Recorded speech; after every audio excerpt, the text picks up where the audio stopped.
Assalamualaikum my dear all students, welcome back to another video. I hope you all are doing well. In this video we are going to cover the MCQs of chapter 12 support and movement, and this is the high yield chapter, so don't skip any topic of this chapter. इस chapter से most conceptual MCQs भी आते हैं and ज़्यादातर cramming वाले MCQ भी आते हैं. नंबर ऑफ बोन्स पूछ लेंगे आपसे पूछ लेंगे कि किस टाइप का जॉइंट है ये, तो ये सब कुछ आपने ज़रूर करना है. आपके फिंगर टिप्स पे होना चाहिए ये चैप्टर. MCQ नंबर 1 है number of unpaired bones in cranium. पहले तो पता होना चाहिए कि क्रेनियम की टोटल बोन्स कितनी होती हैं, देन पता होगा कि पेयर कितनी होती हैं, अनपेयर्ड कितनी होती हैं. तो क्रेनियल बोन्स होती हैं टोटल 8 एंड फेशियल बोन के साथ ये बनाती है हमारी स्कल बोन, ठीक है. जबकि हेड बोन 29 होती हैं. क्यों? क्योंकि उसमें क्रेनियल बोन्स भी होंगी, फेशियल बोन्स भी होंगी, एक एयर ऑसिकल की बोन्स भी होंगी और होइड बोन भी होगी. होइड बोन एक सिंगल बोन होती है जो लाई करती है the base of the skull below the tongue but does not articulate with any other bone of head. So cranial bones की बात करते हैं, पेयर्ड बोन्स और अनपेयर्ड बोन्स. क्रेनियल बोन्स में सिर्फ 2 पेयर्ड बोन्स होती हैं जबकि 4 अनपेयर्ड बोन्स होती हैं, frontal, occipital, sphenoid and ethmoid. That's why correct option होगा ऑप्शन ए है 2, 6, 4 एंड डी है 8. तो मैंने अभी कहा कि टोटल अनपेयर्ड बोन्स होती हैं 4. करेक्ट ऑप्शन है C. It is an example of ball and socket joint. Ball and socket joint का मतलब आपको पता होगा कि इसमें एक बॉल होती है और एक सॉकेट होता है. ये एक साइनोवियल जॉइंट है और ये फॉर्म होता है by the articulation of the glenoid cavity of scapula and head of the humerus. इसको हम कहते हैं ग्लिनोह्यूमरल जॉइंट एंड इसको हम कहते हैं बॉल एंड सॉकेट जॉइंट. ये कहाँ होता है, इसकी टाइप्स क्या है? तो शोल्डर जॉइंट और हिप जॉइंट है, ये बॉल एंड सॉकेट जॉइंट की टाइप है क्योंकि ये अलाउ करता है मूवमेंट को in more than 2 direction. That's why यहाँ पे करेक्ट ऑप्शन है D, shoulder joint. Knee joint hinge joint होता है, लाइक ये अलाउ करता है मूवमेंट इन ओनली 1 डायरेक्शन. जबकि अगर हम बात करें एल्बो जॉइंट की तो वो भी हिंज जॉइंट है, अलाउ करता है मूवमेंट को इन ओनली 1 डायरेक्शन. एंड अगर हम बात करें रिस्ट जॉइंट की तो रिस्ट जॉइंट हमारा पिवट जॉइंट होता है जो अलाउ करता है movement of rotation along the length. ये रिस्ट जॉइंट होता है और ये बनता है by articulation of the radio and ulna. Okay, जैसे हिंज जॉइंट को हम ये कहते हैं कि जैसे आपने डोर को देखा होगा उसको हम ओपन कर सकते हैं या क्लोज कर सकते हैं, तो ये मूव कर रहा है 2 डायरेक्शन में ना, तभी हम कहते हैं हिंज जॉइंट होता है नी एंड एल्बो का जॉइंट. करेक्ट ऑप्शन होगा डी, शोल्डर जॉइंट, क्योंकि ये एक बॉल एंड सॉकेट जॉइंट है. ओके, अब हमारे पास MCQ नंबर 3 है. An actin potential in a muscle fiber causes the release of calcium ions from. हमें ये पता है कि एक्शन पोटेंशियल परफॉर्म होता है जब कैल्शियम रिलीज होता है. मसल की कॉन्ट्रैक्शन होती है ना, क्रॉस ब्रिजेस होता है और वो कॉन्ट्रैक्ट करते हैं, देन मसल की कॉन्ट्रैक्शन होती है. तो action potential in a muscle fibre causes the release of calcium ions from sarcoplasmic reticulum. वो स्टोर करता है कैल्शियम को, जबकि सार्कोलीमा मसल की मेम्ब्रेन है. एक्टिन फिलामेंट्स है. मायोसिन और एक्टिन हमने पढ़ा है कि थिन फिलामेंट्स होते हैं, वो एक्टिन होता है, थिक फिलामेंट होता है, मायोसिन होता है. सार्कोप्लाज्म सेंट्रोप्लाज्म ही होता है. आपने अगर साइटोप्लाज्म के बारे में पढ़ा हो तो साइटोप्लाज्म होता है सेल का प्लाज्म, और ये जो लिक्विड मीडियम होता है हमारे मसल का उसको हम कहते हैं sarcoplasm. That's why correct option होगा D, sarcoplasmic reticulum. MCQ number 4 है muscles are attach to bones through. So BMT करके याद रखना है कि बोन्स मसल से अटैच होते हैं बाय टेंडन्स, जबकि BBL करके याद रखना है कि मसल बोन्स अटैच्ड होती हैं बाय लिगामेंट्स. कार्टिलेज तो एक कनेक्टिव टिश्यू है जो सपोर्ट प्रोवाइड करता है. हमारे हर जॉइंट के बिटवीन में कार्टिलेज होगी जो प्रोटेक्शन प्रोवाइड करती है. एक कनेक्टिव टिश्यू है. कनेक्टिव टिश्यू क्या होता है? सपोर्ट प्रोवाइड कर रहा होता है, एक्स्ट्रा सेलुलर फ्लूइड होता है इसमें. So correct option is CBMT. The part of skeletal muscle attach to immovable joints. So यहाँ पे आपके ऑप्शन ए दिया हुआ इंसर्शन, ऑप्शन बी है बेली, ऑप्शन सी है ओरिजिन एंड ऑप्शन डी है attachments. Part of skeletal muscle attach to immovable joint, इसका answer होता है ओरिजिन, क्योंकि हमें पता है कि ओरिजिन से कभी भी मूवमेंट नहीं होती, बेली कॉन्ट्रैक्टाइल पोर्शन होता है, जबकि इंसर्शन मूवमेंट कर सकता है, जबकि ओरिजिन जो होती है ना, जहाँ पे अटैचमेंट हुई हुई है, वो कांस्टेंट मूवमेंट होती है, लाइक कांस्टेंट पोर्शन होता है, वहाँ पे इमूवेबल जॉइंट होता है, मूवमेंट बिल्कुल नहीं हो सकती। दैट्स वाई करेक्ट ऑप्शन होगा सी, ओरिजिन।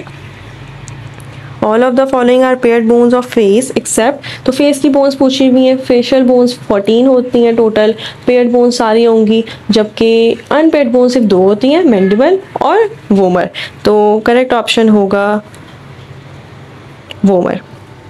यहाँ पे मैक्सिला दी भी है, मैंडिबल जॉ की बोन होती है, वो अनपेयर्ड होती है, अगर वो होती तो फिर हम उसको भी कंसिडर करते हैं, देन फिर बोथ होता, both A and D. MCQ number 7 है, multi nucleated cells are the characteristic of smooth muscles, skeletal muscles, cardiac muscles, none of these. देखें, मल्टी न्यूक्लिएटेड सेल्स का मतलब है उसमें काफ़ी सारे न्यूक्लियस होंगे, और ये कैरेक्टरिस्टिक होती है स्केलेटल मसल्स की। अगर हम बात करें स्मूथ मसल्स की और कार्डिक मसल्स की, तो हमें ये पता है कि स्मूथ मसल्स में काफ़ी सारे न्यूक्लियस नहीं होते, जबकि कार्डिक मसल्स में भी मल्टी न्यूक्लिएटेड नहीं होता, वो यूनी न्यूक्लिएटेड होता है।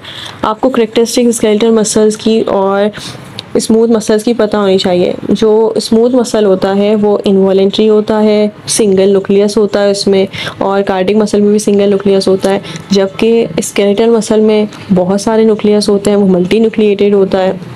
माइटोकॉन्ड्रिया बहुत मतलब माइटोकॉन्ड्रिया ज़्यादा होता है ना, क्योंकि स्केलेटल मसल क्या है, वॉलेंट्री है, वो स्लो टू रैपिड होता है, मतलब आहिस्ता आहिस्ता थक जाते हैं, उनकी जो कॉन्ट्रैक्शन होती है वो स्लो टू रैपिड होती है, और वो फिर फटीग भी हो जाता है।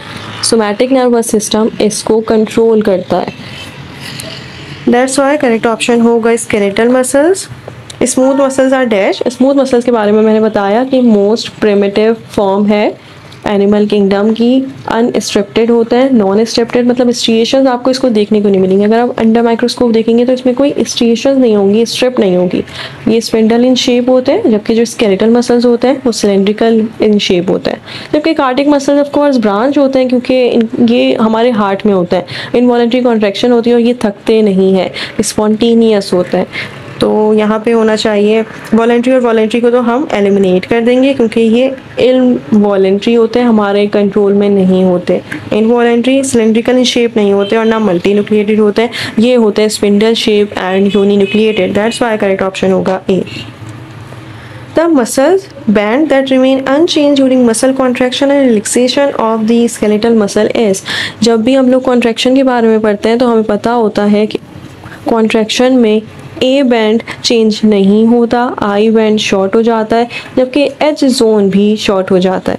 एक डायग्राम आपने करनी है, आपकी बुक में बहुत अच्छी सी डायग्राम बनी हुई है, उसमें बताया गया है कि ए बैंड का जो डार्कर पोर्शन होता है, या हम ये बात करते हैं कि ए बैंड आखिर क्या है। ए बैंड एक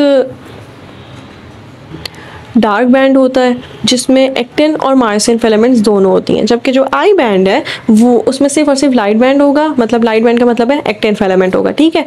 उसके बाद एच जोन की बात करते हैं, तो एच जोन वो जोन होता है जो ए बैंड के सेंटर में होता है, light area in the centre of A band is called H zone, और एच जोन के जो सेंटर में होता है वो होती है एम लाइन, जो डार्क लाइन होती है। तो यहाँ पे कहा हुआ है कि रिमेन अनचेंज, तो वो रिमेन अनचेंज होती है A band. Correct option is B. Muscle protein that forms ATP during anaerobic condition, anaerobic condition का मतलब है कि हमारी बॉडी फटीक हो गई है और उसको ऑक्सीजन नहीं मिल पा रही है। अब जो ATP आएगा, ऑफ कोर्स ATP की नीड क्यों है, ATP की नीड है for detachment of the cross bridges.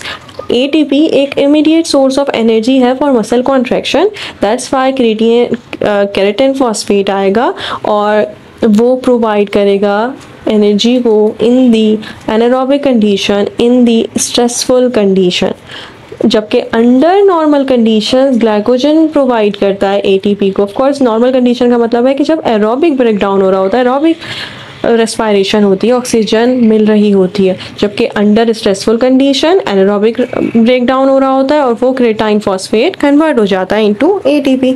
Correct option is D, myoglobin. तो मसल का प्रोटीन है, कोलेस्ट्रॉल और ग्लाइकोजन। ग्लाइकोजन प्रोवाइड करेगा लेकिन not in the stressful condition, not in the anaerobic condition. MCQ number 11 है the only movable bone in the skull is, only movable bone in the skull, mandible, ethmoid,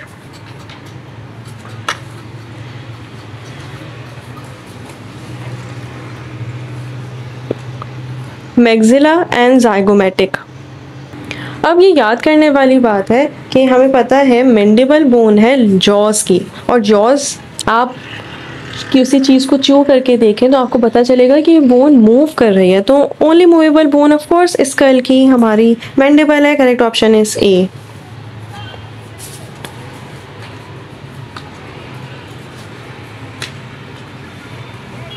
MCQ number 12 है movement takes place at, movement takes place किस पे होती है, cellular level पे, organ level पे और organism level पे, या फिर डी ऑल ऑफ दीज।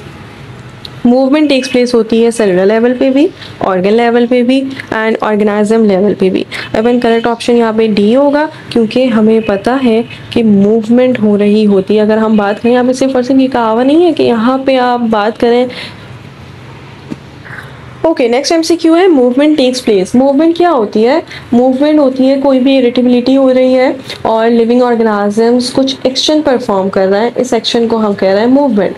अगर दूसरे वर्ड्स में हम ये कहें कि ये एक रिस्पॉन्स है जो शो करता है living organism towards stimulus. Stimulus क्या होता है, कोई भी इंटरनल कोई भी एक्सटर्नल चेंज। अब ये स्टिमुलस हमें प्लांट को भी मिल सकता है और एनिमल्स को भी मिल सकता है। अगर ये प्लांट्स को मिला है तो वो डिफरेंट वेज में एक्शन परफॉर्म करेंगे, और अगर ये एनिमल्स को मिला है तो वो डिफरेंट एक्शन परफॉर्म करेंगे। कैसे, या तो वो मूव करेंगे टुवर्ड्स स्टिमुलस या फिर वो मूव करेंगे अवे फ्रॉम द स्टिमुलस, ठीक है। जबकि प्लांट्स रिस्पॉन्ड करते हैं बाय इन्वायरमेंटल फैक्टर्स, वो एडजस्ट कर लेते हैं अपने पैटर्न ऑफ ग्रोथ को एंड डेवलपमेंट को।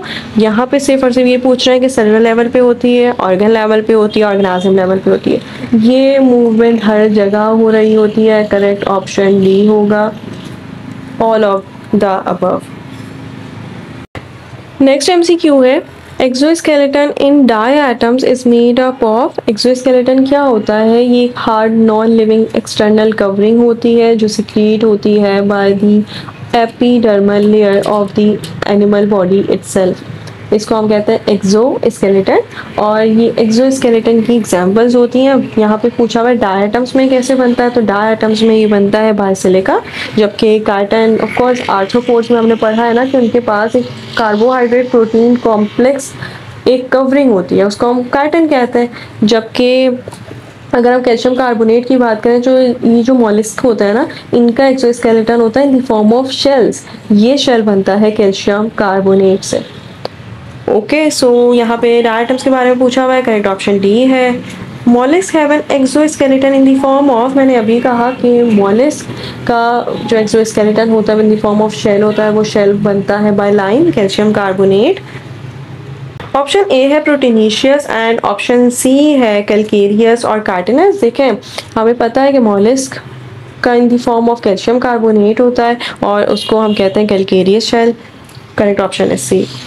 The periodic shedding of exoskeleton in the form of, यहाँ पे ऑप्शन ए दिया हुआ है मोल्टिंग, ऑप्शन बी दिया हुआ है ecdysis, apiculture, both A and B. Correct option होगा बोथ ए एंड बी, क्योंकि ये जो पीरियोडिक शेडिंग होती है ना एक्सोस्केलेटन की, ये स्नैक वगैरह में होती है। या क्यों होती है शेडिंग, क्योंकि ना आर्थ्रोपोड्स की बात करें या हम रेप्टाइल्स की बात करें, उनको ग्रो करने के लिए स्पेस चाहिए होती है। दैट्स वाई ये शेडिंग हो जाती है एक्सोस्केलेटन की, एंड देन उनको ग्रो होने के लिए स्पेस मिल जाती है। उस प्रोसेस को हम कहते हैं मोल्टिंग और ecdysis. That's why correct option होगा both A and B. The tooth bearing bone of lower jaw is, तो डेंट्री है, एटलस है, इननोमिनेट है और इनकस है। बहुत इजी है, यहाँ पे सिर्फ और सिर्फ हमने बात करना है टूथ बेयरिंग। टूथ हम क्या कहते हैं, जब हम टूथ के बारे में बात कर रहे होते हैं तो हम डेंटाइन का लफ्ज़ यूज़ कर रहे होते हैं, तो ये जो बोन होगी इसको हम डेंट्री कहेंगे। Correct option is D. MCQ number 17 है the lower two pairs of ribs are called. Ribs के बारे में पूछा हुआ है। रिब्स में आपने ये याद रखना है कि ये जो 11 और 12 पेयर्स होता है ना, जो आखिरी पेयर होता है, इसको हम फ्लोटिंग रिब्स कहते हैं क्योंकि ये डायरेक्टली अटैच नहीं होता टू स्टर्नम। दैट्स वाई इनको हम कहेंगे फ्लोटिंग रिब। जबकि जो 7 पेयर्स ऑफ रिब्स होती हैं वो डायरेक्टली अटैच हुई भी होती हैं टू दी स्टर्नम, इसलिए हम कहते हैं ट्रू रिब्स। ओके जबकि जो 8, 9 और 10th रिब है उसको हम फॉल्स रिब कहते हैं क्योंकि वो स्टर्नम से अटैच होता है by costal cartilage. So correct option होगा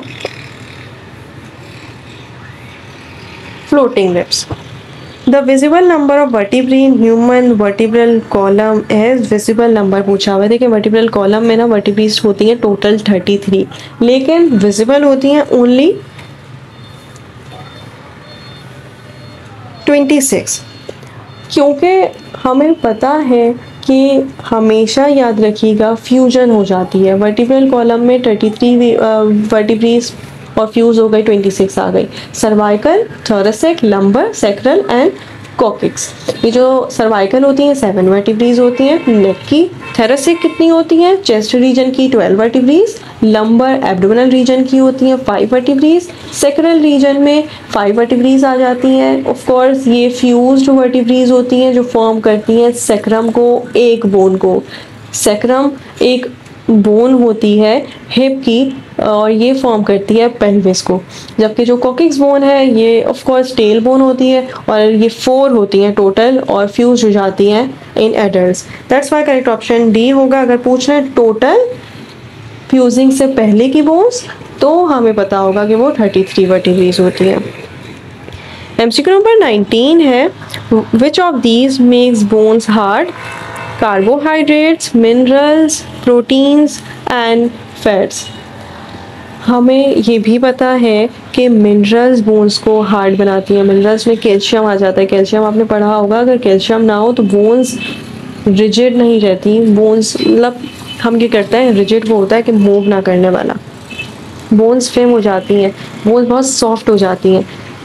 दैट्स वाई रिकेट्स के बारे में सुना होगा, विटामिन डी, कैल्शियम की कमी हो गई, ऑस्टियोपोरोसिस के बारे में सुना होगा। तो यहाँ पे करेक्ट ऑप्शन है मिनरल्स और उससे याद रखिएगा कैल्शियम। फॉस्फोरस भी ज़रूरी होता है लेकिन कैल्शियम एक मोस्ट इम्पॉर्टेंट मिनरल है जो बोन की हार्डनेस के लिए ज़रूरी होता है। एमसीक्यू नंबर 20 है in human backbone the caudal vertebrae are reduced to 4 in number that are fused to form the. यहाँ पे 4 इन नंबर पूछा हुआ है। इतना ईजी है, मैं बता चुकी हूँ डिटेल में कि कॉकिक्स बोन होती है जो 4 होती हैं वो फिर फॉर्म करती हैं एक बोन को, टेल बोन को। एमसीक्यू नंबर 21 है the joint that allows the skull to rotate on our spine is called. यहाँ पे सिर्फ और सिर्फ पूछा हुआ है कि कौन सा जॉइंट है जो हमारे नेक में होता है, वो होता है पिवट जॉइंट। क्यों? क्योंकि पिवट जॉइंट में हमने कहा था कि ये वो जॉइंट है जो अलाउ करता है movement of rotation along the length से और सिर्फ रोटेट करेगा स्कल को ऑन आर स्पाइन। आप करके देखें तो ये पिवट जॉइंट है। Correct option is D.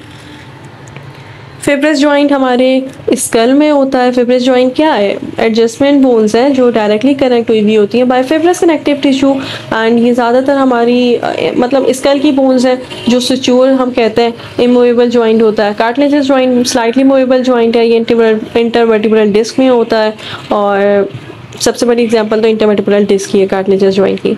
और देन साइनोवियल जॉइंट होते हैं जो फ्रीली मूवेबल जॉइंट है, तो उसमें ball and socket joint, hinge joint, pivot joint और मल्टी स्टेज जॉइंट आ जाता है। ओके, नेक्स्ट एमसीक्यू है there are 12 vertebrae in the second curve of vertebral column are known as 12 vertebrae होती हैं थोरेसिक वर्टिब्रीज। थोरेसिक वर्टिब्रीज का मतलब है वो वर्टिब्रीज जिसमें रिब होता है। Like rib carrying vertebra are known as thoracic vertebrae. इसको हम चेस्ट रीजन की वर्टिब्रीज भी कहते हैं। Correct option is B. Okay, MCQ number 23 है the joint surface of bones are covered with jointed surfaces. देखें जॉइंट क्या होता है? A joint is a plane where two bones are joint together. इसको हम कहते हैं कि ये कोई आर्टिकुलेशन सरफेस है जहाँ पे दो बोन्स एक दूसरे के साथ जॉइंट हो रही होती हैं, मिल रही होती हैं। इसको हम कहते हैं जॉइंट एंड ये टाइप्स की होते हैं, क्लासिफिकेशन होती है fibrous joint, cartilaginous joint and synovial joint. यहाँ पे जॉइंटेड सर्फेसेस के बारे में पूछ रहा है, ये कार्टिलेज के बारे में पूछ रहा है। अब कार्टिलेज के बारे में पता होना चाहिए कि हाइलाइन कार्टिलेज होता है जो एपिफाइसल प्लेट में होता है। ये जो आपके ग्रोइंग प्लेट्स होते हैं ना, लॉन्ग बोन्स के जो आर्टिकुलेशन सरफेस होते हैं, एंड प्लेट होती है, ये वहाँ पे होता है। तो jointed surface of bones are covered with of course hyaline cartilage. और कार्टिलेज क्या होता है? कार्टिलेज कोई भी एक कनेक्टिव टिश्यू है जो सपोर्ट प्रोवाइड करता है, फ्लेक्सिबिलिटी इसी की वजह से होती है, लाइक मूवेबिलिटी इसी की वजह से होती है। Correct option is A, hyaline cartilage.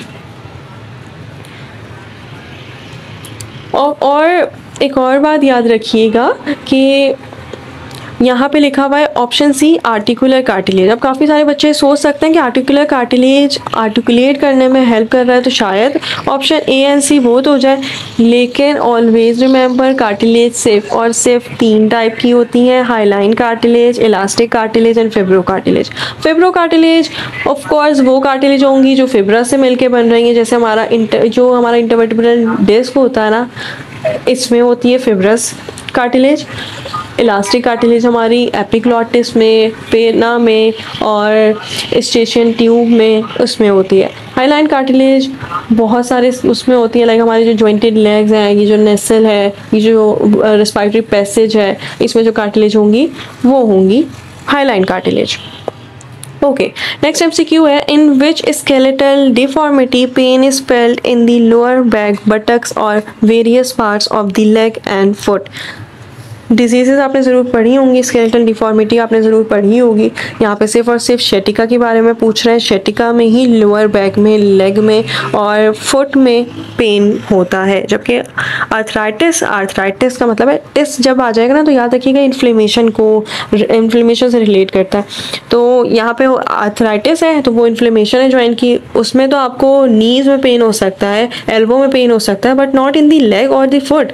That's why हम बात करेंगे कि शेटिका है, शेटिका में एक शेटिक नर्व होती है, वो कंप्रेस हो जाती है, उसकी वजह से ये पेन महसूस होता है। और ये पोस्टीरियर पार्ट में ही होती है, आपके लेग के ये जो पोस्टीरियर सरफेस है ना, वहीं पे होगी शेटिका नर्व। और इसकी कंप्रेशन को और इसकी वजह से जो पेन होता है उसको हम शेटिका कहते हैं। ऑस्टियोपोरोसिस का मतलब है कि एस्ट्रोजन की डिफिशियंसी हो गई है और जो बोन्स हैं उसमें पोर्स नज़र आ रहे हैं, उसको हम कह रहे हैं ऑस्टियोपोरोसिस। विटामिन डी की कमी की वजह से भी होता है और मेनली ये ज़्यादातर ओल्ड वुमेन्स में देखा जाता है। ओके, MCQ नंबर 25 है, the smallest contractile unit of skeletal muscle is known as.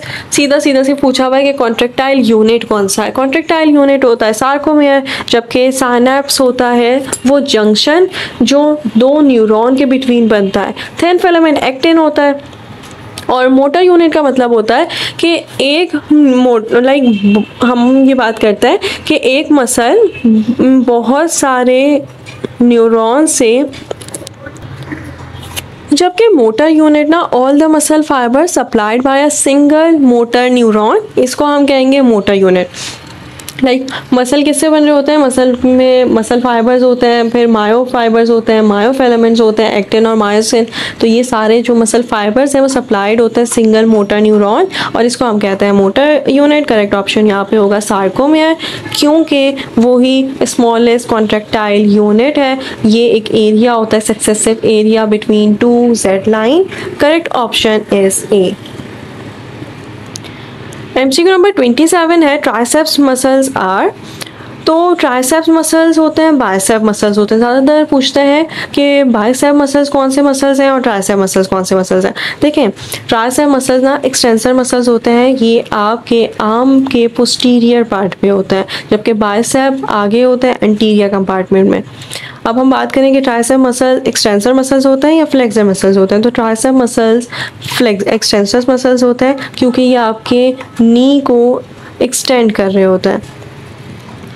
अगर हम बात करें ना फ्लेक्सर क्या होता है, तो अगर आप पुशअप करेंगे ना तो आपका बाइसेप ना फ्लेक्स कर रहा होगा, जबकि ट्राइसेप बिल्कुल मूव नहीं कर रहा होगा। ये एंटागोनिस्ट मसल्स होते हैं, लाइक अपोजिट काम कर रहे होते हैं। अगर बाइसेप मसल कॉन्ट्रैक्ट कर रहा है तो ट्राइसेप क्या करेगा, ट्राइसेप रिलैक्स रहेगा। लेकिन अगर ट्राइसेप कॉन्ट्रैक्ट कर रहे हैं तो बाइसेप रिलैक्स रहेगा। आप खुद भी परफॉर्म कर सकते हैं इस एक्टिविटी को। तो बाइसेप कॉन्ट्रैक्ट करता है, फ्लेक्स करता है एल्बो को। आप एल्बो को बेंड करके देखें तो ये फ्लेक्जन होती है, जबकि एक्सटेंशन क्या होती है, एक्सटेंशन का मतलब होता है कि एल्बो को वापस से स्ट्रेट ले गए, तो ये होगी एक्सटेंशन, और ये होती है with the help of tricep. That's why correct option is B. और फ्लेक्सर्स होते हैं bicep. Okay, the limb bones first appeared in, limb bones के बारे में पूछ रहे हैं कि फर्स्ट अपेयर्ड किस में हुई थी, एम्फीबियंस में, रेप्टाइल्स में, जॉलेस फिशेस में एंड लोब फिन्ड फिशेस। सो ये सबसे पहले अपेयर हुई थी इन दी लोब फिन फिशेस। अगर हम बात करें एनिमेलिया चैप्टर की तो उसमें हमने बात की थी कि क्लास, वो कौन सी क्लास है जिसमें सबसे पहले लाइक हम कहते हैं कि वर्टिब्रीज अपेयर हुई थी। अगर आपने पढ़ा हो ना फाइलम तो आपको पता होगा कि एक होता है ग्रुप कैरिनाटा या वर्टिब्राटा। कैरिनाटा का मतलब है कि ब्रोन, अगर आपने फाइलम्स पढ़े हों तो आपको पता होगा कि वहाँ पे हम पढ़ते हैं कॉर्डेट्स को। कॉर्डेट्स में ग्रुप होता है कैरिनाटा या वर्टिब्रेटा। वर्टिब्रेटा का मतलब है कि वर्टिब्रीज होंगी, और कैरिनाटा का मतलब है कि उनके पास क्रेनियम होगा। क्रेनियम वो होता है ब्रेन प्रोटेक्ट होता है इनसाइड अ बॉक्स, वो होता है स्केलेटल ब्रेन बॉक्स जिसको हम क्रेनियम कहते हैं, और ये कॉर्डेट्स में ही होता है। तो यहाँ पे वो पूछा हुआ है कि लिम्ब बोन्स फर्स्ट अपेयर किस में हुई थी, तो वो हुई थी लोब फिन फिशेस में। ये सब फाइलम एग्नेथा में आ जाते हैं, माउथ विदाउट जॉस, और ये फर्स्ट वर्टिब्रेट्स हैं जो अपेयर हुए थे अर्थ पे। Correct option is B. Limb bones amphibians में भी नहीं थी और ना रेप्टाइल्स में थी, और जॉलेस फिशेस हैं तो जॉलेस फिशेस भी लाइक अगर हम बात करें एग्नाथा की तो उसमें जॉलेस फिशेस आती हैं, लेकिन उसमें आपको लिम्ब बोन्स नहीं देखने को मिलेंगी। वो लिम्ब बोन्स आपको लोब फिन फिशेस में ही मिलेंगी, और ये lobe fin fishes class pisces में डिटेल में आप पढ़ सकते हैं। MCQ number 29 है what is skeletal system? All the bones in the body, all the muscles and tendons, all the body organs, both soft and hard tissues, all the bones in the body and the tissues that connect them. इतना easy है, सिर्फ आपसे skeletal muscles के बारे में पूछ रहा है। स्केलेटल मसल्स क्या होता है? स्केलेटल मसल्स ऑफ कोर्स वो ऑल दी बोन्स हैं जो हमारी बॉडी में होती हैं, उसके साथ हमारे टिश्यूज़ होने चाहिए, टिश्यूज़ होने चाहिए जो कनेक्ट हुए हुए होते हैं उनसे, एंड मसल्स भी इन्हीं में इंक्लूड होते हैं, टेंडन भी। लेकिन BCQ है ये, और best choice question D, option D है, क्योंकि all the bones in the body and the tissues that connect them, उसको हम कहते हैं स्केलेटल सिस्टम, जिसमें स्केलेटन आ जाता है। ओके, नेक्स्ट MCQ है what is the skeletal system? all the bones in the body, all the muscles and tendons, all the body organs, both soft and hard tissue, all the bones in the body and the tissue that connects them. skeletal system में आप पढ़ते हैं कि skeleton है like आपकी bones है, और आपके tissues है लाइक cartilage। तो करेक्ट ऑप्शन डी होगा, all the bones in the body and the tissue that connects them। Correct option A भी हो सकता था, लेकिन ये एक BCQ है। BCQ का मतलब होता है बेस्ट चॉइस क्वेश्चन आंसर, और ये आपने बेस्ट अटेम्प्ट करना होता है कि कौन सा ऑप्शन बेस्ट है इन सब में। The walls of hollow organs and some blood vessels contain this muscle tissue. skeletal muscles skeleton पे होते हैं, cardiac muscles हार्ट में होते हैं, जबकि जो हमारे ऑफ कोर्स जो हमारे अनस्ट्रिएटेड मसल्स हैं, स्मूथ मसल्स, वो होते हैं हॉलो ऑर्गन्स में, लाइक आपका स्टमक हो गया, एलिमेंट्री कनाल है, लिवर है, ये सारे हॉलो ऑर्गन्स हैं, वहाँ पे उनकी वॉल्स स्मूथ मसल से बनी हुई होती हैं। Correct option is D. Which of the following action is caused by skeletal muscle? Construction of blood vessels, blood vessels में जब ये होता ही नहीं है तो कंस्ट्रक्शन कैसे करवाएंगे? हार्ट बीट भी नहीं हो सकती क्योंकि कार्डियक मसल्स होते हैं वहाँ पे, not skeletal muscles. Skeletal muscle सिर्फ और सिर्फ कॉन्ट्रैक्शन करवा सकते हैं। और यहाँ पे है dilation of प्यूपिल and eye movement. तो हमें ये भी पता है कि आई मूवमेंट ज़रूर हो सकती है क्योंकि वहाँ पे मसल्स होते हैं, ठीक है। स्केलेटल मसल्स के बारे में हम बात कर रहे हैं, और ये आई मूवमेंट भी करवाते हैं, जबकि dilation of प्यूपिल of I smooth muscle की वजह से हो रही होती है। आई मूवमेंट होती है स्केलेटन की वजह से। Correct option is D. MCQ number 32 है training exercise such as jogging, swimming and aerobics have this effect on skeletal muscle tissue, increase number of mitochondria per muscle fibre, increase number of muscle fibres, increase number of motor units, increase number of skeletal muscles. Correct option है A, increase number of mitochondria per muscle fibre. आप जब पढ़ेंगे ना muscles के बारे में, skeletal muscles में detail में, तो आपको पता चलेगा कि हाइपरट्रॉफी होता है और एट्रॉफी होता है। हाइपरट्रॉफी का मतलब होता है कि मसल फाइबर्स इंक्रीज हो गए। जैसे जैसे आप मसल को यूज़ करते हैं ना उसमें उतने ज़्यादा मसल फाइबर ज़्यादा होते जाते हैं। मसल फाइबर ज़्यादा होते हैं उसकी वजह से ऑफ कोर्स माइटोकॉन्ड्रिया ज़्यादा होगा, एनर्जी चाहिए होगी, तो एनर्जी कौन प्रोवाइड करता है? माइटोकॉन्ड्रिया। तो करेक्ट ऑप्शन है A, increase number of mitochondria per muscle fibre.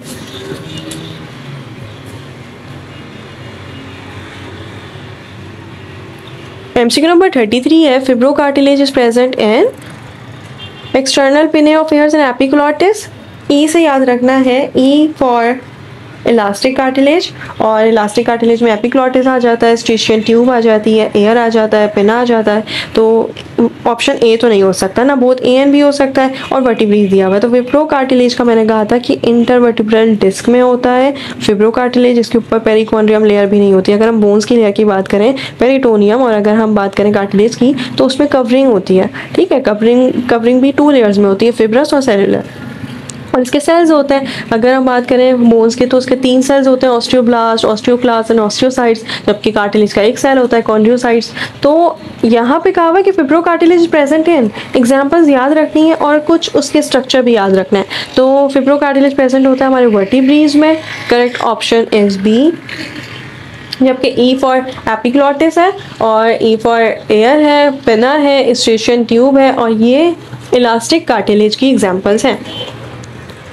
Option 34 MCQ number 34 है during muscle contraction the I zone will decrease in length, A zone will decrease in length, H zone will decrease in length and Z zone will decrease in length. तो during muscle contraction आई zone भी decrease हो रहा होता है और H zone भी decrease हो रहा होता है। That's why correct option both A and D है। ये भी ठीक है, ये भी ठीक है। ओके, MCQ नंबर 35 है which is not correctly matched muscular movement in jaws and limbs। Ciliary movement cilia की वजह से होती है। फेलोपियन ट्यूब में जब रिप्रोडक्शन पढ़ा होगा तो पता होगा कि सीलिया की वजह से ओव्यूम फेलोपियन ट्यूब से लाइक ओवरी से निकला, रिलीज हो गया, एंड देन सीलिया होते हैं किस में? फेलोपियन ट्यूब में, जो आगे जाके उसको पहुंचाते हैं ताकि फर्टिलाइजेशन हो, एंड देन फिर यूट्रस में आके वो अटैच हो जाए और उसकी ग्रोथ में हो। Amoeboid movement in macrophages, leucocytes and flagellated movements in trachea. तो करेक्ट ऑप्शन क्या होगा? देखिए करेक्ट ऑप्शन होगा D, flagellated movement in trachea, क्योंकि सीलिया और फ्लैजिला दोनों हमारे ट्रैकिया में होते हैं। मस्कुलर मूवमेंट जॉज, देखें करेक्ट ऑप्शन होगा डी, क्योंकि देखें करेक्ट ऑप्शन होगा डी। क्यों डी होगा? क्योंकि फ्लैजिलेटेड मूवमेंट नहीं होती। अगर हम रेस्पिरेटरी सिस्टम पढ़ेंगे तो हमें पता होगा कि सीलिया में ट्रैकिया में सीलिया ही होते हैं, नॉट फ्लैजिला। फ्लैजिला तो हम लोग हमेशा पढ़ते हैं कि फ्लैजिला मूवमेंट में हेल्प करता है, बट किसको? फ्लैजिला किसके पास होता है? फ्लैजिला हमेशा होता है एग्लीना के पास, जो फ्लैजिलरी मूवमेंट परफॉर्म करता है, movement about by the flagella, उसको हम कहते हैं कि फ्लैजिलरी मूवमेंट है, और ये होती है एग्लीना में but not in the trachea. Trachea में कहाँ से फ्लैजिला आ सकता है? करेक्ट ऑप्शन होगा डी, क्योंकि ये इनकरेक्ट है। मस्कुलर मूवमेंट जॉज और लिम्स में होती है, ठीक है, हमने मसल्स की मूवमेंट पढ़ी है, हम मसल की कॉन्ट्रैक्शन पढ़ रहे होते हैं। सीलियरी मूवमेंट सीलिया होते हैं फेलोपियन ट्यूब में, हमने रिप्रोडक्शन चैप्टर में डिटेल में पढ़ा है। एम्बियोइड मूवमेंट तो मैक्रोफेजेस एंड ल्यूकोसाइट्स में एम्बियोइड मूवमेंट होती है। एम्बियोइड मूवमेंट एम्यूबा में होती है और ये बेसिडोप्यूरा के जरिए हो रही होती है। So that's why correct option D होगा, फ्लैजिलेटेड मूवमेंट इन ट्रैकिया, क्योंकि ये इनकरेक्ट है about this question. So that's it. I hope कि आपको MCQ समझ आ गए होंगे।